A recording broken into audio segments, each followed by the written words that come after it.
Chapter 8 Airy Go Round. During the intermission, the mayor and the chief surgeon of the San Francisco General Hospital rushed to Professor Sherman's bedside to see if he was all right. "Are you tired?" they asked in one voice. "Would you rather resume tomorrow?" asked the mayor. "How do you feel?" asked the chief surgeon. "Is there anything we can do for you?" "I feel fine," said Professor Sherman. "Would you like one of the nurses to change the drinking water in your carafe?" asked the chief surgeon. "I don't care. Tastes all right to me."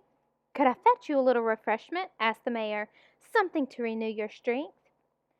"If you insist," said the professor. The mayor ran off at a fast, puffing trot, while the chief surgeon busied himself tucking in the comforter on the professor's bed. It should have been obvious to anyone, even to such important personages as the mayor and chief surgeon, that all Professor Sherman wanted during this intermission he had called was a few minutes of rest.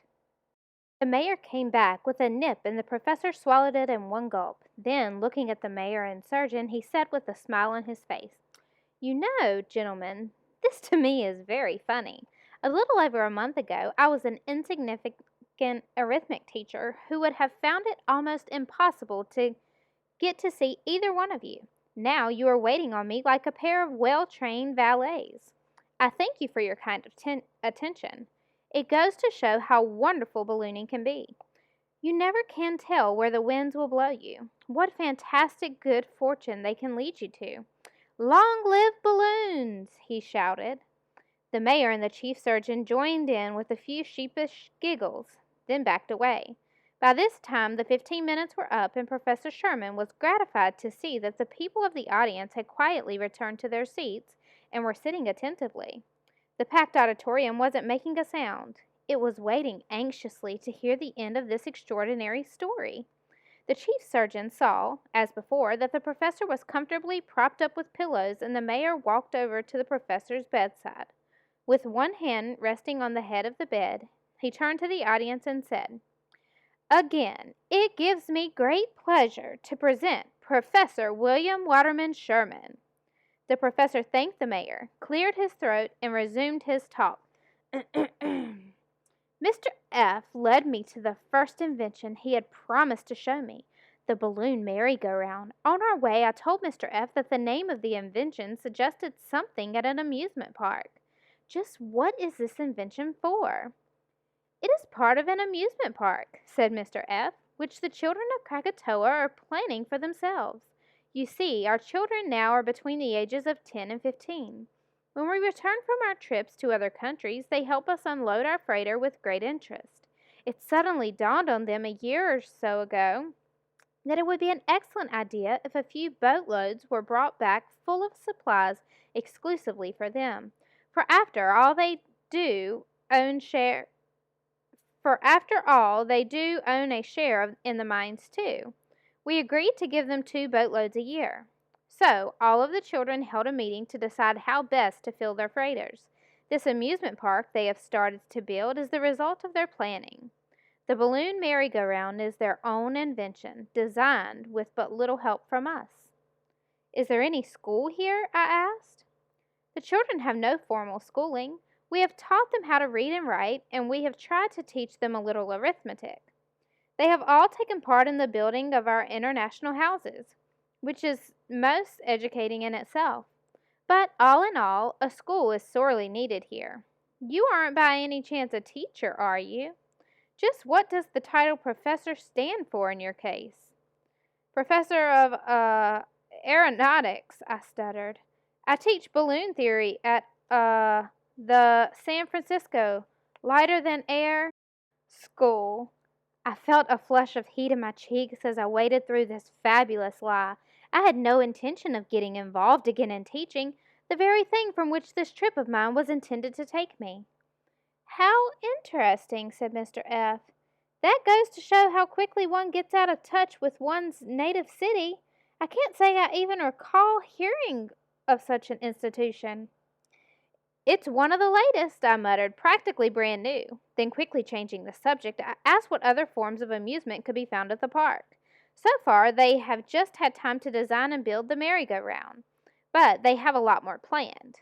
Most of the usual rides found at amusement parks are impractical for Krakatoa because they are higher than the jungle life on the island and would be visible from the sea. As a matter of fact, we only take rides on the balloon merry-go-round after thoroughly scanning the horizon for passing ships. We never use it if anything is in sight. Do you see that tall pole in the distance? "Oh, yes, I do," I said. The pole was straight and the same width at the bottom as at the top.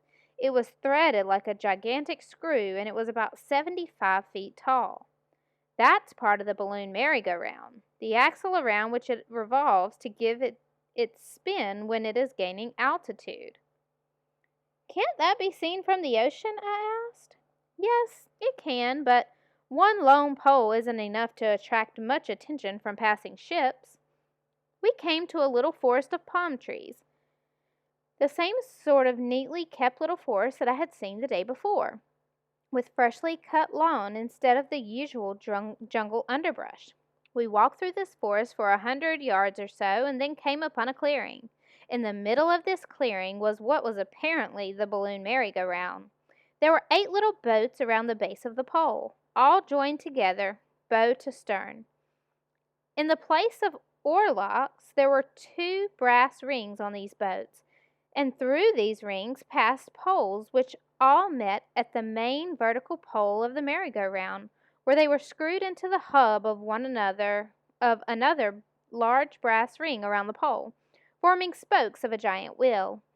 Each boat was covered with a protective tarpaulin. Mr. F. removed one of the tarpaulins and showed me one. They were nice little centerboard sailboats, sturdy and quite seaworthy. The sails were neatly stowed in trim lockers. I didn't notice any masts, but there was definitely a place for them. Alongside each of these boats was a large deflated balloon painted a pale sky blue. Off to one side in the clearing there was a little shack made of bamboo which reminded me very much of my basket house. On its walls outside, 8 silk hoses were hanging neatly coiled up and in line. There was a bell on top of this little shack, which could be reached by climbing a ladder. Mr. F. walked over to the shack, went inside, and came out again with a spyglass. He climbed up the ladder to the roof of the shack and carefully looked over the horizon around him, apparently for ships. "Would you care to risk a trip in it?" he asked me. "The weather today is ideal." As an ardent balloonist, I accept with enthusiasm, but as a 66-year-old man, I must confess that I accept with some trepidation. "Is it safe?" "Absolutely," answered Mr. F. "You don't believe that we would allow our children to make ascensions in dangerous contraptions, do you?" "I guess not," I said, reassured. "I'm sure that any invention using balloons and wind as motive power cannot be but enjoyable." "Very well, then," said Mr. F. He then loudly rang the bell on top of the shack. This sound produced the same reaction, only considerably happier and more excited as a school bell back home. We were shortly surrounded by children. These children didn't seem to need to be explained anything either. As soon as they arrived in the clearing, they made themselves extremely busy readying the balloon merry-go-round. They took the tarpaulins off all the boats and rolled them up neatly. 4 of the children ran to the shack where they prepared the hydrogen machine and pumps.